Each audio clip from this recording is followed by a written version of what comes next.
La première crise politique de l'administration Trump prend de l'ampleur. Après la démission hier du conseiller du président américain à la sécurité nationale, un nouveau papier du New York Times révèle ce matin que plusieurs membres de l'équipe Trump, et pas seulement Michael Flynn, ont eu, avant son élection, des contacts répétés avec des hauts responsables russes.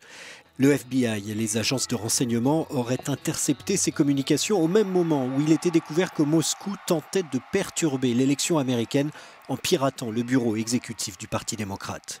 Après la démission de Flynn hier, le Kremlin avait réagi en parlant d'affaires intérieures américaines.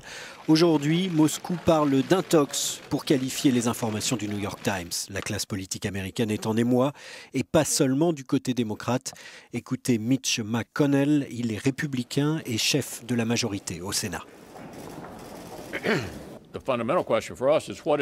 La question fondamentale pour nous, c'est notre implication dans tout cela et qui devrait s'y intéresser. Les comités de renseignement s'intéressent déjà à l'implication de la Russie dans notre élection.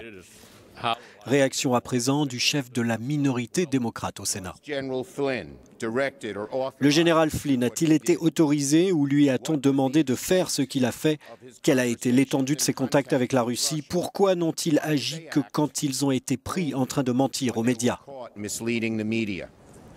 L'étalement dans la presse de tels contacts secrets et de l'ingérence de la Russie dans la principale élection américaine fait que le rapprochement avec Moscou, appelé de ses vœux par Donald Trump tout au long de la campagne, semble pour l'instant bien compromis.